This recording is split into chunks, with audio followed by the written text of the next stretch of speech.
Hi, I'm Marc, and on this channel I talk about Brexit, UK politics, and what's happening in the UK. There was a terrorist apparently in Great Britain that is linked to the situation of Arabs in Israel. An asylum seeker was arrested. But that is basically all we know. The place, time, and number of victims are still being kept secret. And I come back later to that, but first to the current situation. Family members speak of people who were murdered or kidnapped during Hamas attacks on Israel in London at the moment. And afterwards, songs and prayers are recited. And mourning events like this are currently shaping the lives of many Jewish people in Great Britain. The recent gathering at JW3, that's a Jewish cultural center in North London, was one of the largest to date. And it was organized by several Jewish organizations. One who led some of the prayers there is Rabbi Jeremy Gordon. Gordon has been on the move tirelessly since October 7th. That was the day of the Hamas attack on Israel. He spoke to more than 2,000 people at a vigil in London's Parliament Square just over a week ago. And previously, Gordon had attended a joint service at several London synagogues and addressed the Muslim community at Regent Park Mosque. That's one of the largest mosques in London. In his own Jewish community, he has to deal primarily with the fate of Ada Sagi, the mother of a community member. The former Arabic teacher from Kibbutz Niros was taken hostage to Gaza as well. 280,000 Jews live in Great Britain. That's around 0.5% of the total population. More than half of them live in London, where up to 100,000 people took to the streets last weekend to show their solidarity with Palestinians. The demonstration on Saturday was largely peaceful, except that the slogan "From the river to the sea, Palestine will be free" was chanted throughout, which is widely seen as a call for the annihilation of Israel. In addition, posters were held up comparing Israel to the Third Reich, which is unbelievable, and those calling for an end to Israel and the liberation of Palestine. At a side event by the Salafist group Hizb ut-Tahrir, there was the talk of the Palestine concentration camp and banners called on Muslim armies to save Palestine. The Metropolitan Police arrested 10 people and 5 officers were slightly injured during that. And as I said, since October 7th, Rabbi Jeremy Gordon has experienced great variation in reactions across the country. He praises expressions of solidarity from leading community representatives and politicians such as Prime Minister Rishi Sunak and Labour leader Keir Starmer. On the other hand, there are reactions from the Palestinian side. Some would almost throw around anti-Semitic statements. He says, "I understand that Palestinians want to go to a rally where they talk about human rights and proportionality," he says. But then he refers to an earlier rally just 2 days after the Hamas attack when the murders were celebrated in front of the Israeli embassy. And that is unbelievable. He refers to reports that participants in the demonstration danced and waved flags. Since then, numerous community members have avoided visiting the synagogue out of fear, says the rabbi, even if the police and security services provide protection. And meanwhile, the Jewish organization CAA reports that it was asked by the London police to turn off a neon sign on 2 pickup trucks that also showed pictures of hostages.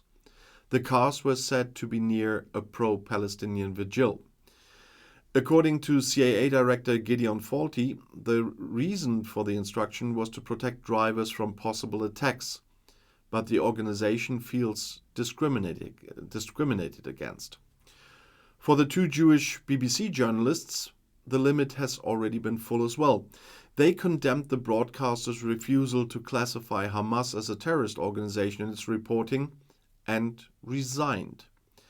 "I can no longer accept the BBC's use of language when it comes to this war," says one of the 2, the football presenter Noah Abrams. "The most important and influential broadcaster in the world sees a terrorist organization as a freedom fighter or a militant movement," he complains. He received support from the Board of Deputies. And finally, the BBC gave in last Thursday and now refers to Hamas as an organization classified as terrorist in Great Britain and other countries. According to the organization CST, which coordinates security measures at Jewish institutions, the number of attacks on Jewish people in the period between October 7th and 16th was 581% higher than in the same period last year. The reported cases during this period included 15 violent attacks, 14 destruction or desecration of Jewish property, and 46 direct threats such as calls to murder Jews. The London police even recorded a 1,350% increase in anti-Semitic incidents between October 1st and 18th compared to the previous year. The number of Islamophobic incidents has also increased by 140%. Rabbi Gordon continues to serve continuously. On Saturday, for example, he led the bat mitzvah of a young Israeli woman in the synagogue, whose celebration and first ever public reading from the Torah was actually planned in Tel Aviv. She was moved to London because of the situation there. 2 weeks after the attack, in a letter to his congregation, Gordon named the release of the hostages as his top priority. At the same time, in full recognition of Hamas brutality, he writes of his concerns for the future, which includes the fate of Palestinian civilians. But in recent days, he has resisted moral comparisons made by some representatives and organizations who have compared Hamas terrorist acts with the victims of the actions of the Israeli armed forces. The action of a terrorist group that murdered, brutalized, raped, and even kidnapped 9-month-old children are not the same, the rabbi says.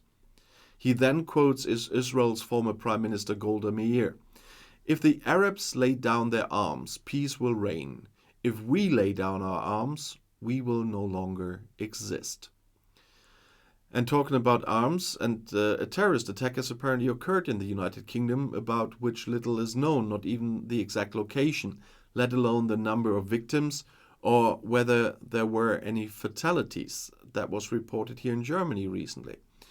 The act is associated with the large pro-Palestinian Islamist-infused demonstrations that are currently taking place again and again in Great Britain, with sometimes impressive numbers of participants, reportedly tens of thousands of people in London. The attack has to be serious enough to talk about, even if you don't know what actually happened. Because the former Conservative leader Ian Duncan Smith said, "I think the public has a right to know that something happened." And even if officials were concerned about a response, people still had the right to know whether their streets are safe, he says. The media was buzzing on Saturday that a terrorist attack linked to the Gaza issue had already occurred and that an asylum seeker had been arrested. He committed the crime for Palestine. But what act? That remains unknown. A security source said maybe they are downplaying it so there are no more attacks or copycat attacks. At least that's what was reported by the British Telegraph. So does all of this just serve to prevent possible danger from the many demonstrations? Well, but this news is too specific for that. This is about the danger of a collective state of excitement among the Muslim part of the UK population. This would encourage lone wolves, as an MP said. Independent terror law expert Jonathan Hall said about this, "I worry that the genie will be let out of the bottle and some lone individuals will say, well, now it's the time to act." Hall was certainly trying to moderate his argument. He didn't want to appear alarming, as criminal acts during the demonstrations had recently declined. Hall marvels at the UK's still stable society, which continues to exist for reasons he doesn't fully understand. But apparently they are not yet as far along as France, which was the first to fall victim to Islamist attacks. In other words, given Hall's knowledge of society, he would expect less stability. Perhaps there's something hanging in the balance there that could suddenly develop into unexpected violence or something. And so Hall is really worried about the lone perpetrators who feel like they get permission from large group demonstrations. He knows from the past about the large number of silent observers or sleepers, and one cannot actually say that Britain was completely spared from them as well. With some persistence, they repeatedly committed acts of terrorism, and not only in France. But has everything been reported, or did the British public opt out of this event earlier so as not to promote conditions like those in France? But there had been knife attacks out of the blue, or not entirely, that occurred during rehabilitation or reintegration courses, as the Telegraph also reported. It's been almost 4 years now, and 4 terrorists convicted in this case were just sent back to prison because they failed a lie detector test. And this test is supposedly mandatory in such cases. I don't know. The Gaza conflict could bring a new quality to the kingdom in these matters, though. It took some time for the Telegraph to reveal that the new act of violence was linked to the Palestine motive, because that wasn't known at first. And this perpetrator was also not born in the United Kingdom, but was an illegal immigrant and an asylum seeker. And just like the Brussels attacker or the suspected murderer of 2 Swedes who entered the EU via Lampedusa and whose asylum applications were rejected several times already. The Tunisian had also previously lived in Sweden, which could be part of his actually weird motive for the specific act. But the British Secret Service MI5 is still considering putting the country on the highest terror alert level, which is critical, in order to strongly warn citizens, as for example Politico reported shortly before the specific attack became known. The terror traffic light is currently set to substantial, which means attacks are considered probable. If the situation is critical, they would be considered extremely likely in the near future. The highest terror alert level already applies in France and the Belgian capital, Brussels. So it's really interesting to see how this will develop in the UK. And we all in the West are in danger. A few days ago, I talked about the warnings from the British Secret Service for all Western countries already. And you might have realized that I was not as fluent as usual, but this topic is not an easy one, even for making a video on it.